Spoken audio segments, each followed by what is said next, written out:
안녕하세요. 살담TV입니다. 자, 오늘은 해남으로 한번 가보도록 하겠습니다. 해남은 제가 매주 다 좋아하는 데라고 해가지고 참 또 좋아한다고 말하기 힘들겠지만 아름다움과 함께 사람의 이야기가 깊은 곳 중에 하나가 해남이어서 아마 재미있게 들을 수 있을 것 같은데, 해남은 1, 2, 3편으로 나눠갈 겁니다. 할 얘기가 많거든요. 그래서 해남 시작해보도록 하겠습니다. 해남하면 떠오르는 조선시대 문인 윤선도가 있는데, 그분은 어떤 분이고 해남과는 어떤 관련이 있을까요? 시대의 천재죠. 그래서 조선시대를 볼 때 네. 고산 윤선도거든요. 네. 고산이 좋다고 하면 좋은 거예요. 또 추사가 좋다고 하면 네. 좋은 거예요. 저는 왜냐고 묻지도 않았어요. 그리고 또 한 분 있어요. 정조가 좋다고 하면 좋은 거예요. 세종도 좋다고 하면 좋은 건데, 세종이 좋다고 하면 다 이미 다 우리가 좋다고 하고 있어요. 이제 집대성이 네. 많이 돼서. 네. 그런데 고산하고 추사 같은 경우는 따라가면 이건 대박이다 이렇게 생각하시면 돼요. 정말 이게 네. 감시관이 있었던 분이어가지고 아름다움을 볼 수 있는 눈을 가진 사람이라고 생각하면 됩니다. 수단도 뛰어납니다. 고산은 네. 해남이 집인데 어마어마한 부자거든요. 그런데 땅 부자는 장사하는 부자를 따라갈 수가 없어요. 근데 사대부 가면 장사하기 좀 그렇잖아요. 네. 그럼 이 집은 어떻게 부자가 됐냐면 간척 사업해요. 아. 성과섬을 이어요. 와우. 그래서 거기에서 일을 하고 나면 탁 떼어가지고 반절을 또 노비들한테 줘가지고 환속시켜줘요? 나는 그 집 노비라면 하겠네. 바닷가를 들어가가지고 갯벌을 막는 건데 죽을 네. 수도 있잖아요. 그렇죠. 그런데 이런 주인이라면 난 일하겠네. 그래서 농사를 지어서 부자 된 것도 아니고 장사를 해서 부자가 된 것도 아니고, 이 집안은 바로 갯벌 간척사업, 국책사업으로도 하기 힘들어요. 숙종 정도는 돼야 국책사업으로 간척사업을 하는 거예요. 근데 그거를 네. 가문에서 한 겁니다. 그래서 남쪽의 섬과섬을 다 연결한 건 이 집안이라고 생각하면 되는데, 네. 그렇게 해서 부유했던 집안이기 때문에 그들이 먹고 마시고 즐기고 누리는 것들이 완전히 달랐다고 생각하시면 됩니다. 서울에서 1587년에 태어나서 네. 작은아버지의 양자로 가면서 해남으로 가게 되는 거예요. 개인이 워낙 뛰어났던 사람이었고 예술로도 학문으로도 빠질 수가 없던 분입니다. 그래서 이분이 기거했던 집을 노구당이라고 하는데, 이제 당호가 노구당이 되는 겁니다. 윤선도의 보태비자 유적지가 해남에 자리하고 있죠. 굉장히 규모도 크고 아름다운 곳이라고 들었어요. 예쁘죠. 노구당은 네. 미음자형인데 남부지방은 보통 일자거든요. 더우니까. 네. 그런데 여기는 미음자인 이유가 뭐냐면은 윤선도가 남인이잖아요. 네. 당시 집권이 서인 노론이에요. 송시열.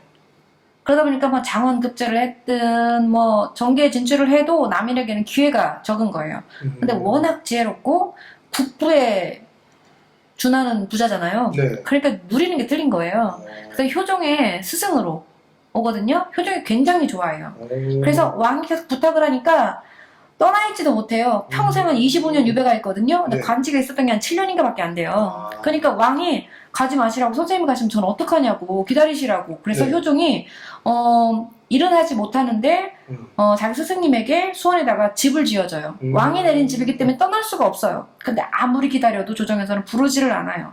노론이 부르겠어요? 이렇게 뛰어난 사람인데. 그렇죠. 덜 뛰어나면 안 불러요. 근데 너무 뛰어나면 안 불러요. 왜냐면 치이거든. 그래서 안 불러요. 그러니까 내려가야 되는데 왕이 집을 내렸잖아요. 네. 그래서 어떻게 하게요? 뛰어서 들고 가요. 와. 뭐 배도 많고 네. 노비도 많고 돈도 많고 기술도 많고. 그래서 아무리 내가 어려도 왕인데 제가 준 집은 어떻게 하셨습니까? 이럴까봐 들고 왔어요. 이렇게 한 거예요. 그래서 배로 들고 와가지고 기존에 있었던 집에다가 덧대어서 미음자 집이 된 거예요. 그런 이야기가 있었군요. 네, 뒤가 네. 절벽이거든요. 그러니까 절벽이 이렇게 흘러내리면 이제 집에 피해가 되잖아요. 네. 그래서 거기다가 보호림을 짓는데 그게 비자나무예요. 비자나무 숲을 걷는데 1시간 걸리거든요. 네. 한 집안에서 후 정원이 1시간 숲이라는 거. 이게 엄청난 집안이라는 거예요. 그래서 그 비자나무 숲이 바람이 불면 초록색 이파리가 떨어지잖아요. 네. 그래서 녹색비가 나리는 집 노구당. 이해가 되네요. 멋있죠? 네, 멋있네요. 옛날 사람이 더 멋있어요. 저 윤선도뿐만 아니라 해남 출신 문인들이 많다고 들었어요. 네. 이렇게 문인들이 해남에 내려와 작업을 한 이유는 무엇 때문일까요?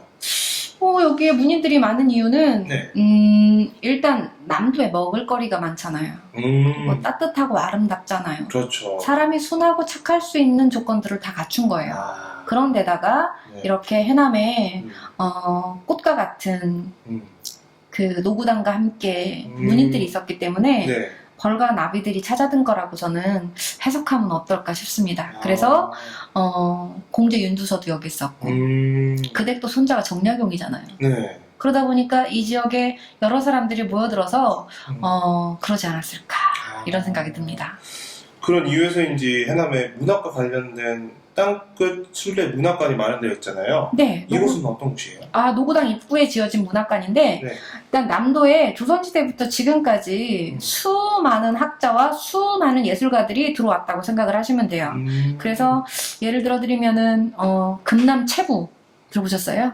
아니요, 처음 들어봤어요. 석천 이몽룡, 처음 들어봤어요. 유이춘, 처음 들어봤습니다. 백광운, 이분은 좀, 네. 김남주, 고정희.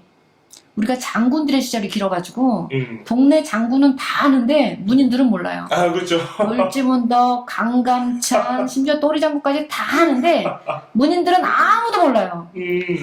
뭐 괜찮아요. 오늘 들으면 되니까. 그중에 한 분을 제가 네. 설명을 해드리려고 합니다. 네. 자, 금남 채부라는 사람이 있어요. 1487년에 제주도에 추재경 차관으로 임명이 된 거예요. 그래서 제주도로 갔어요. 그런데 가서 이제 한참 일을 하려고 했는데 아버지가 돌아가셨어요. 조선에서 가장 중요한 것 중에 하나가 3년 상이잖아요. 네. 그래서 부친 상을 기별받고 고향으로 돌아오다가 풍랑을 만나요. 그래서 43명이 14일 동안 표류하다가 해적한테 잡혀요. 그래서 모든 걸 다 뺏기고 네. 나는 관리다. 이게 우리가 필담이 가능하잖아요. 말은 안 네. 돼도. 그래서 필담으로 나는 관리다. 음. 명을 받고 지금 부모님을 만나러 가는데 게다가 아버지가 돌아가셨다. 그러니까 굉장히 고고하신 외모나 이런 필담이나 글이나 이런 거에 또 해적이 약하잖아요. 네. 그래서 죽이지 못하고 버려요. 근데 우리나라에 버려야 되는데 명나라에 버려요. 다른 나라에 버렸네요. 네. 그래서 중국에 버리니까 네. 중국에서 이제 난 누구고 이걸 또 필담으로 정확하게 얘기를 해. 여긴 중국이니까 읽을 수 있잖아요. 그쵸. 그러니까 이거 북경으로 보내라 이렇게 된 거예요. 북경까지 가는데 네. 뭐를 타고 가냐면은 수나라 양제가 운하 만들었다는 얘기 들어보셨죠? 네, 들어봤어요. 지금의 운하하고 네. 고대의 운하가 달라요. 근데 그 운 운하를 가면서 우리나라 선비들의 그 존재함의 목적이 뭐냐면 자기가 모든 걸 기르고 남겨요. 해외 갔다 오면 해외 남기고 네. 미국 갔다 오면 미국 남기고 이렇게 해요. 그래서 자기가 본 것들을 정확하게 기술을 해요. 그래서 돌아온 다음에 숙종이 그러거든요. 자, 보고 온 거 그거 네. 적어라. 그래서 아버지 상이 났음에도 불구하고 그 서울에 남아가지고 한양에 남아가지고 8천리 여행기를 성종의 명령으로 금남 표해록 3권을 지어요. 그런데 이게 고대 이 시기에 그 15세기잖아요. 네. 15세기에 그 운하에 관한 그 디테일한 설명을 다 담고 있는 거지. 그러니까 문화혁명 때 중국에서 사라진 것들이 많거든요. 근데 네. 이거에 대한 기록이 얼마나 꼼꼼한지 네. 일본과 중국의 또 베스트셀러가 된 거예요. 그래서 수발로 우리나라에 들어온 거예요. 너무 재밌죠? 그런데 안타깝게도 네. 상 중에 어떻게 글을 쓰고 있을 수가 있냐. 왕이 시켜서 쓴 건데. 그쵸. 그 왕이 시킨 건데 어쨌든 상 중에 어떻게 넌 글을 쓸 수가 있냐. 정신 없냐. 그래서 줄줄이 관직에서 파직을 당해요. 근데 스승이 김종직. 친구가 균갱필. 사화잖아요, 사화. 네.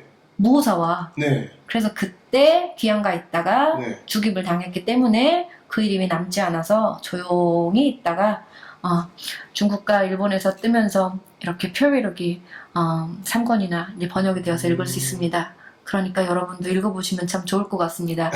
일은 한류. 그러네요. 조선시대 한류예요. 이거 괜찮죠? 네. 네, 너무 재밌어요. 기회가 되면 한번 읽어봐야 되겠네요. 근데 네. 우리에겐 좀 낯설지만 중국에서 동방의 마르코폴로로 불리는 조선시대 선비 최부가 있습니다. 제주도 앞바다에 표류해 보름여 만에 중국 저장성에 도착했는데요. 이후 베이징으로 호송되면서 보고 들은 것을 적은 견문기 표회록을 남겼습니다. 중국이 최부를 기려 기념 공원을 만듭니다. 신경진 특파원입니다. 1488년 부임지 제주에서 부친상 소식을 접하고 고향길에 나선 최부. 얼마 안 돼 거친 풍랑을 만나 생사의 고비에 놓입니다. 당시 최고 일행 43명을 태운 배는 14일간 표류한 끝에 이곳 쌈머년의 군사요새인 사자체에 상륙했습니다. 처음엔 왜구로 오인돼 고초를 겪었습니다. 后来知道他们不是倭寇，那就完全态度不一样了，就给他们酒、给他们肉、给他们衣服，什么都给了。 조선 관리로 확인돼 황제에게 보내지면서 2,500km 운하길로 베이징과 압록강을 거쳐 한양으로 돌아오는 대장정이 시작됩니다. 이때 최부가 접한 중국의 풍속, 군사, 교통 등 다채로운 견문은 성종에게 바친 표해록에 고스란히 담깁니다. 일본에서는 벌써 250년 전 표해록이 번역됐으며 미국서도 여러 학자들의 연구 대상이 됐습니다. 한중 정상은 지난 3월 최부를 양국 교류 사업의 하나로 선정한 바 있습니다. 就是我们镇里面目前在做的一个项目，就是我们的崔府文化纪念广场，我们目前正在设计当中。这是我们镇里面自己开展的一个建设项目。 마르코 폴로의 동방견문록에 비견되는 최부의 표해록이 재조명되고 있습니다. 쌈모에서 JTBC 신경진입니다. 이곳에 윤두서가 그린 그림이 있다고 하던데요? 네, 공제 윤두서. 그래서 고산 선생님의 네. 손자가 되는데 자신을 닮았다고 너무 행복해했대요. 아. 그래서 윤두서한테 네. 유산을 다 줘요. 우리는 그렇잖아. 왜 장자한테 주냐? 왜 딸한테는 안 주냐? 줄 때 셋째는 왜 안 주냐? 그것 때문에 요즘 속속이 제일 많거든요. 근데 이때는 왜 첫째한테만 줬냐면 네. 분재를 해버리면 한 명한테 몰아주게 되면 그러니까 사업을 하든 뭐를 하든 이렇게 불려갈 수가 있는데 나누면 그 돈으로 뭘 할 수가 없는 거예요. 그래서 한 명한테 집중적으로 장자한테 준 거예요. 근데 장자한테는 책무가 있어요. 부모가 떠난 다음에 막내까지 완벽히 자리 잡을 때까지 지켜라예요. 그래서 이게 그 50년 전까지만 해도 큰딸이나 큰아들은 학교도 안 가고 뭐 먹지도 못하고 막 결혼은 물 떠놓고 하고 동생들 다 박사시키고 막 이랬단 말이에요. 근데 네. 요즘은 개인주의가 팽만 해가지고 첫째가 다 들고 떠요. 그러니까 둘째 셋째가 소송 걸어요. 근데 첫째한테 몰아주는 거는 첫째만 네. 사랑해서가 아니라 자신들이 먼저 여러 가지 병도 있고 화도 있고 사화도 있고 이렇게 돌아가게 되면 맞이인 네가 끝까지 책임져가지고 모두 잘 살게 도와주렴 이렇게 준 건데 그 고운 뜻은 어디 가고 소송으로 물들어가고 있는 장자 상속의 문제입니다. 요즘은 딸까지 똑같이 주는 게 네. 맞습니다. 네. 지금까지 해남에 대한 이곳저곳 이야기를 들어봤는데요. 네. 살남TV 여기서 마무리해도 될까요? 아니 윤두서 얘기하는. 아, 윤두서 얘기 안 했나요? 윤두서 그림. 아, 윤두서 그림. 윤두서가 자화상 그려요. 아, 그래요? 우리나라는 네. 초상 안에 있어도 자화상은 없어요. 그걸 빼먹었네요. 네, 빼먹을 빼먹어야지. 죄송합니다. 거울 보고 그리는 거예요. 네. 자화상. 그런 서양에 자화상을 그리는 그 풍습 또는 화풍이 들어온 거예요. 남인이 굉장히 개화에 눈을 떠요. 그래서 여기에서 친구가 있거든요. 네. 옥동 이서. 옥동이서. 뭐라도 돼요. 그 집안이 누구냐면 성호사설의 성호 이익이에요. 오. 성호사설. 네. 그 집안이에요. 그러니까 이 오. 사람들이 굉장히 빨라요. 이 사람들을 추구했던 후발 부대가 바로 우리나라의 실학을 일으키는 거예요. 아. 남인들이 굉장히 개화에 앞장서고 과학기술에 적극적입니다. 그래서 여기도 그런 흔적들이 많이 나오게 되는데 아마 네. 그 다음에서는 아마 들을 수 있을 거예요. 근데 남인이잖아요. 네. 공부를 아무리 잘해도 돈이 이렇게 많은데 아는 게 이렇게 많은데 기용이 안 돼. 그렇죠. 과거로 올라가도 귀향 안 가면 잘려. 나 다 할 수 있는데 내가 하면 더 잘할 수 있는데 써주지 않는 거예요. 그래서 윤두서는 자신은 진흙에 감추어진 진주라고 표현을 해요. 그래서 자신의 얼굴 이렇게 잘났는데 왜 나를 안 써주나 해가지고 자화상을 그리는데 네. 몸이 없어요. 얼굴만 떠 있어요. 네. 교과서에 많이 나와요. 네. 그 진품이 여기 있는 거예요. 눈이 마주치고 있을 수가 없어요. 호랑이 눈 같아요. 근데 나 호랑이 눈 못 봤다? 근데 이글이글 타. 마주 볼 수가 없어요. 네. 그런데다가 몸체가 없이 얼굴만 뜨니까 영화 포스터 관상. 네. 그게 이거 똑같이 따라한 거예요. 그래요? 그래서 왜 몸체를 안 그렸을까? 귀신처럼. 원래 있어요. 근데 목탄으로 그린 거예요. 그런데 그게 지워진 거지. 그래서 일제강점기에 1937년에 우리나라의 회화에 네. 관심이 많거든요. 일본 사람들이. 그래서 총독부에서 조선 사료집 옆에 3집에 윤두어 자화상이 사진으로 남아있어요. 거기에는 오. 몸이 뚜렷하고 선명하게 있어요. 아. 근데 시간이 지나면서 네. 이게 미완성 작품인 게지. 그래서 이렇게 선으로만 그려놓은 스케치한 부분이 날아가고 얼굴만 떠있는 건데 그래서 명품 낸 거지. 아. 이게 후발적인 명품인 거지. 어쨌든 눈빛이 이글이글합니다. 이거 하나 봐도 다른 거 아무것도 안 봐도 훌륭한 여행입니다. 여행은 이렇게 이야기를 구축하고 가는 거예요. 네. 남들이 뭐라거나 말거나 가는데 기둥 하나밖에 없대더라. 근데 네. 몸속에서 이미 머릿속에서 3D 입체 영상을 구현하고 가잖아요. 네. 기둥 하나가 얼마나 감동적인 줄 알아요? 그러고 가는 거예요. 네. 아는 여행인 볼 것도 많다. 네. 아마 이 유튜브를 들으시는 분들은 아마 이제 많이 알고 이제 여행을 가면 많은 것들을 볼 수 있을 것 같습니다. 들을까? 들으실 것 같은데요. 많이 들어주세요. 네. 지금까지 해남에 대한 이야기를 나눠봤는데요. 이제 종료해도 될까요? 네, 기사님? 이제 마치도록 네. 하겠습니다. 네. 감사합니다. 고생하셨습니다.